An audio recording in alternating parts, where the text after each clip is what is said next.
اللہ تعالیٰ کی سب سے بڑی نعمت کس کو فرمائیں گے اور اس کا شکر کس طرح ہم ادا کریں؟ اللہ تعالیٰ کی سب سے بڑی نعمت تو ایمان ہے. سبحان اللہ. ٹھیک، سب سے بڑی نعمت ایمان ہے. صحیح. ہر نعمت کی جو گریڈنگ کریں گے جی جی وہ کریں گے اس کی اہمیت کے اعتبار سے. صحیح فرمایا. جو جتنی اہم ہے وہ اتنی ہی بڑی نعمت ہے. صحیح. اب ایمان سے زیادہ اہم کوئی چیز بھی نہیں ہے، صحیح فرمایا. لہذا ایمان ہی سب سے بڑی نعمت ہے. سبحان اللہ. اب مثال کے طور پہ قرآن پاک کی آیت مبارک ہے، یعنی ان الذین کفروا وماتوا وهم کفار فلن يقبل من احدهم ملء الارض ذهبا ولا افتدى به. فرمایا بے شک وہ لوگ کہ جو حالت کفر میں مر جائیں، جو کافر ہوئے اور مرے اس حال میں کہ وہ کافر ہو، ماتوا وهم کفار. صحیح. فرمایا فلن يقبل من احدهم ملء الارض ذهبا ولا افتدى به. صحیح. اگر پوری روئے زمین کے برابر سونا بھی اپنی جان چھڑانے کے لیے دے دیں تو قبول نہیں کیا جائے گا. یہ ایمان کے مقابلے کے اندر یہ چیز ہے وہ بیان فرمائے گی. بلکہ یہ بھی فرمائے گا کہ اتنا ہی اور بھی اگر ہو، اور جگہوں پر یہ بھی ہے کہ اس سے اتنا اور بھی اگر ان کے پاس ہو وہ بھی دینے کو تیار ہو جائیں گے، لیکن یہ ایمان کی جگہ کام نہیں دے گا. تو ایمان جو ہے یہ سب سے بڑی نعمت ہے. ایمان کے بعد جو دوسری بڑی نعمت ہمارے حق میں ہے وہ ہے نبی کریم صلی اللہ علیہ وآلہ وسلم کی امت میں سے ہونا. یہ ہمارے لیے دوسری جو ہے وہ سب سے بڑی نعمت ہے. یعنی ایمان والا ہونا تو حضرت موسیٰ علیہ السلام کا امتی بھی ہو سکتا ہے، بالکل عیسیٰ علیہ السلام کا امتی بھی ہو سکتا ہے. لہذا ایمان علی الاطلاق جو ہے وہ سب سے بڑی نعمت ہے. اس کے بعد ہمارے حق میں کون تم خیر امہ، کہ تم بہترین امت کہ نبی کریم صلی اللہ علیہ وسلم کی امت ہیں، رحمت للعالمین شفیع المذنبین صلی اللہ علیہ وسلم کی ہم امت ہیں. یہ ہمارے لیے دوسری بڑی نعمت ہے. تیسری بڑی نعمت ہے اعمال صالحہ کی توفیق ہونا.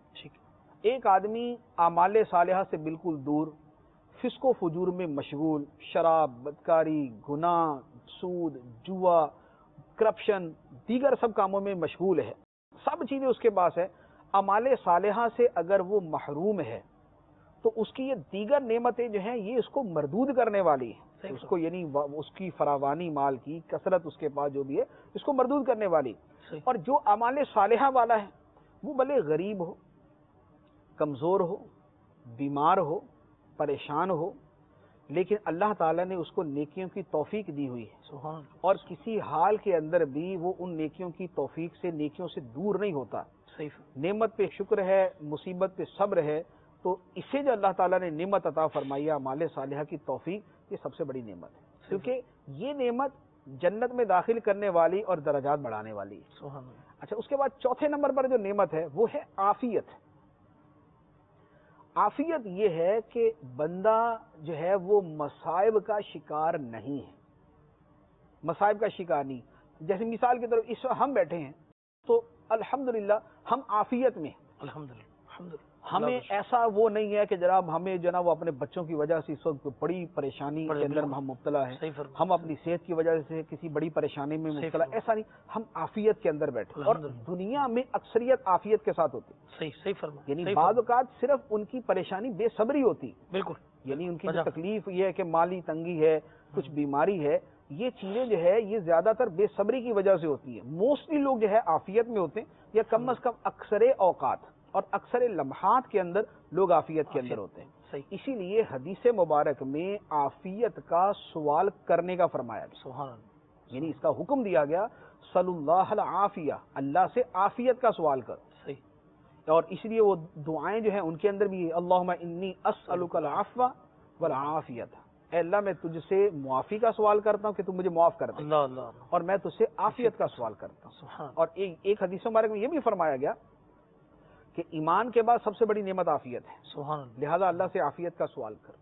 تو عافیت بہت بڑی چیز ہے، ورنہ ایک آدمی کے پاس 1 کھرب روپیہ ہے، صحیح ٹھیک ہے، لیکن اس کی عافیت کا یہ حال ہو کہ وہ کچھ کھا ہی نہیں سکے، نیند نہ آتی، اس کو نیند نہ آتی ہو، وہ پلکیں جھپکانے پر قادر نہ ہو، اس کی جناب سر سے لے کر پاؤں تک عضو کے اندر بیماری ہو.